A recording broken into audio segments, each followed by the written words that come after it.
औज़ुबिल्लाहिमिनश्शैतानिर्रजीम बिस्मिल्लाहिर्रहमानिर्रहीम सल्लल्लाहु अला हबीबिही मुहम्मदिन व आलिही व सहबिही वसल्लम। अस्सलामु अलैकुम। अगर आप दुरूद शरीफ को दिन रात कसरत के साथ पढ़ते हैं और बेइंतहा इतनी कसरत होती है कि बस आप हर वक्त चलते फिरते दुरूद शरीफ पढ़ते हैं, तो फिर क्या ही बात है। कसरत के साथ जब दुरूद शरीफ आप पढ़ते हो तो हज़रत मोहम्मद सल्लल्लाहु अलैहि वसल्लम की रहमत आपको मिलती है। लेकिन अगर आप दुरूद शरीफ मोहब्बत से पढ़ते हो तो हज़रत मोहम्मद सल्लल्लाहु अलैहि वसल्लम की मोहब्बत आपको मिलती है। तो दुनिया में आपको क्या चाहिए, जब आपको प्यारे मोहम्मद सल्लल्लाहु अलैहि वसल्लम की मोहब्बत मिल जाए, उनकी तवज्जो मिल जाए, वहाँ पे नज़र करम कर दे, तो जब हज़रत मोहम्मद सल्लल्लाहु अलैहि वसल्लम आपसे राज़ी तो आपका रब आपसे राज़ी, आपका रब आपसे राज़ी तो दोनों जहान आपके, दोनों जहानों के दुश्मन चाहे बड़े से बड़ा आपके सामने पहाड़ जैसे दुश्मन क्यों ना हो, सब रेज़ा रेज़ा हो जाएंगे, सब निस्तो नाबूद हो जाएंगे। तो इस वजह से आप मोहब्बत से दुरूद शरीफ पढ़िएगा। अगर आप सारा दिन दुरूद शरीफ पढ़ते हैं तो गुड, इससे अच्छी कोई बात नहीं। लेकिन जब आप थोड़ा सा वक्त भी दें, तवज्जो से पढ़ें, मोहब्बत से पढ़ें, इश्क से पढ़ें, तो फिर क्या ही बात है। तवज्जो से पढ़ेंगे तो हज़रत मोहम्मद सल्लल्लाहु अलैहि वसल्लम की मोहब्बत आपको मिलेगी, उन्हीं की तवज्जो आप ही की तरफ होगी। जब आपकी बात पर जो मोहब्बत भरे जो दुरूद शरीफ होते हैं ना, तो ये हज़रत मोहम्मद सल्लल्लाहु अलैहि वसल्लम के पास इसी तरह तोहफ़ा जाता है। जिस अंदाज़ में, जिस नियत से, जिस मोहब्बत से आप पढ़ेंगे, आपका दुरूद पाक उनकी बारगाह में जाएगा।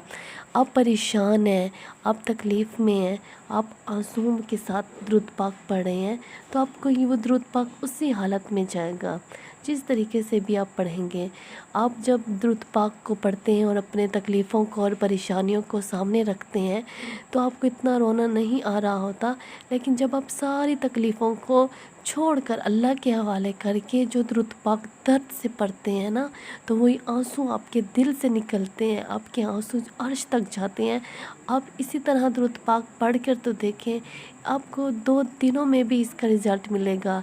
लेकिन तवज्जो से पढ़ें, परेशानियों को छोड़ें, दुरूद पाक पे फोकस करें, दुरूद पाक पे फोकस करें, जितना आपसे हो सके मोहब्बत से पढ़ें। कुछ दिन तो ऐसा करें, आपकी ज़िंदगी खुद चेंज होगी इंशाअल्लाह। दुरूद पाक को इंसान जितनी मोहब्बत से पढ़ता जाता है उसको उतने फ़वाइद मिलते हैं। तो आप ज़्यादा मोहब्बत से पढ़ें, ज़्यादा तवज्जो से पढ़ें। अगर आप दिन में 10,000 मरतबा छोटा दुरूद शरीफ पढ़ती हैं, या फॉर एग्ज़ाम्पल दिन में 1,000 मरतबा दुरूद इब्राहिमी पढ़ते हैं, क्या ही बात है, माशाअल्लाह। अल्लाह आपको इसी तरह दुरूद पाक पे जारी रखे। लेकिन जब आपके पास थोड़ा सा भी टाइम हो, सब कामों से फ़ारिग हो जाए, कम से कम अगर आपके पास आधा घंटा भी हो ना, तो आप जो दुरूद इब्राहिमी की एक तस्बीह पढ़ेंगे ना, लेकिन जब तवज्जो से पढ़ते हैं, मोहब्बत से पढ़ते हैं, बिल्कुल पूरा फोकस दुरूद पाक पर होता है, तो आप यकीन जानें जितना दुरूद पाक अगर दिन में दुरूद इब्राहिमी लाखों की तादाद में भी पढ़ेंगे ना, वो 100 वाली तस्बीह जो आप पढ़ते हैं ना, लाखों की तादाद से कई ऊपर होगा, कई दर्जे ज़्यादा होगा। कई खूबसूरत तोहफ़ा हज़रत मोहम्मद सल्लल्लाहु अलैहि वसल्लम की बारगाह में पहुँचेगा। हमारा अल्लाह बहुत बड़ा है, वो अपने बंदों से बहुत प्यार करता है। तो आप क्यों मायूस होते हैं, क्यों ना उम्मीद होते हैं। ये दुनिया तो फ़ानी है। इंसान अगर सुकून से सोचे तो फिर आप सोचते रह जाएंगे कि हम आज यहाँ हैं, सारी ज़िंदगी तकलीफ़ों में गुज़र गई, परेशानियों में गुज़र गई।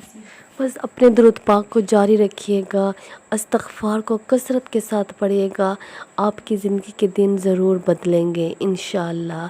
जब आप मोहब्बत से पढ़ेंगे ना, तवज्जो से पढ़ेंगे, यकीन से पढ़ेंगे, अल्लाह ताला आपके रास्ते आसान करता जाएगा, आपकी परेशानियां ख़त्म होती जाएंगी। ऑटोमेटिकली आप कुछ नहीं करेंगे, आप सिर्फ दुआ मांगेंगे, दर्द से दुरूद पाक पढ़ें, फिर आप अपनी ज़िंदगी में मिरेकल्स होते देखें इंशाअल्लाह।